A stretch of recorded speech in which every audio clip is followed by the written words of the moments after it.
Hey everybody, it's Josh from CollectionDX.com. Here the review of the UFO Grendizer Spazer from the Gokin line. As you know, the Gokin is a very large and very high-end piece full of die-cast.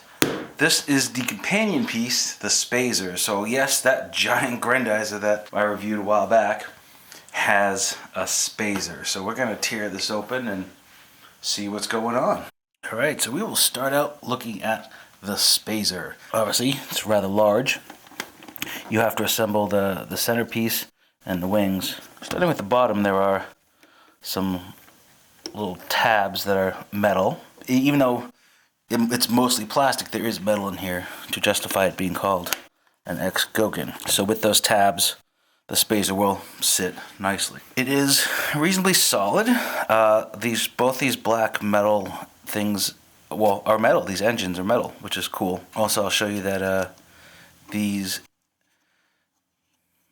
discs open up as they should. So once again, the only thing that's metal on this is the landing gear pieces and the engine nozzles. In addition to the Spazer, you get a tiny TFO.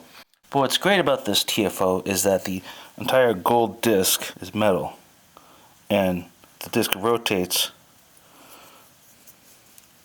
Try to do it here, around a central base, which is cool. And this plug is removable, so it can sit on a stand. I like the fact that this disc rotates freely. I think it's really cool, and that it's heavy metal. In addition, you have these fully articulated hands, which you don't normally get with an Gokin release, but you may notice a flaw here in the fingers. They come off easy. So be gentle with them, because they will come off just by tugging them ever so slightly. I will likely never use them. You may be wondering, how does Grendizer fit into the Spazer? There does not look like there's enough room in there, does there? And it doesn't look like these legs collapse in any capacity. How is that going to work? Well, let me show you. There's an unadvertised feature on your Grendizer Gokin. When you push in this panel here, the legs come off. I did not know that. Leaving these two little pegs. Make sure that the arms are down by the side here, and that the head is in the forward position. Next we go to the Spazer, and there's a few things we have to do that are kind of interesting. First thing we do is we undo these clips on the side, and then we lift up this center compartment, and we take this piece here and we kind of push it in and up so it clicks. Then here you separate them and open them. Now see those two holes in the back? That's where Grendizer plugs in. This clips around it, and you close the clips. Kind of just seat them like so. Voila! Grendizer is in the Spazer.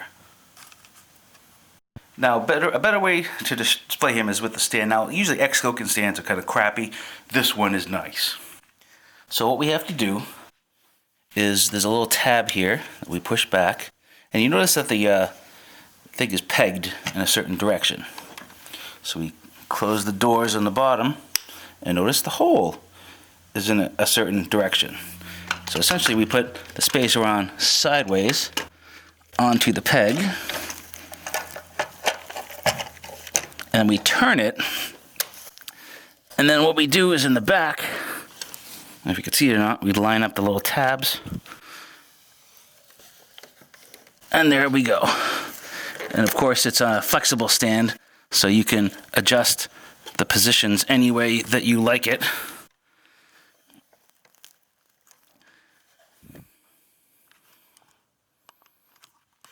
And it looks really great. So as far as the set goes, I mean, if you've got the Grendizer, this is a no-brainer to get. It's not just a cheap plastic spazer, it's really large. It's over a foot wide. It has a ton of presence. It's really, really great. You get the die-cast TFO, you get the stand, you get the missiles, you get those shitty extra fists that you're never going to use. It's a great piece. It's a great value. I recommend it. This is Josh from CollectionDX. See you next time.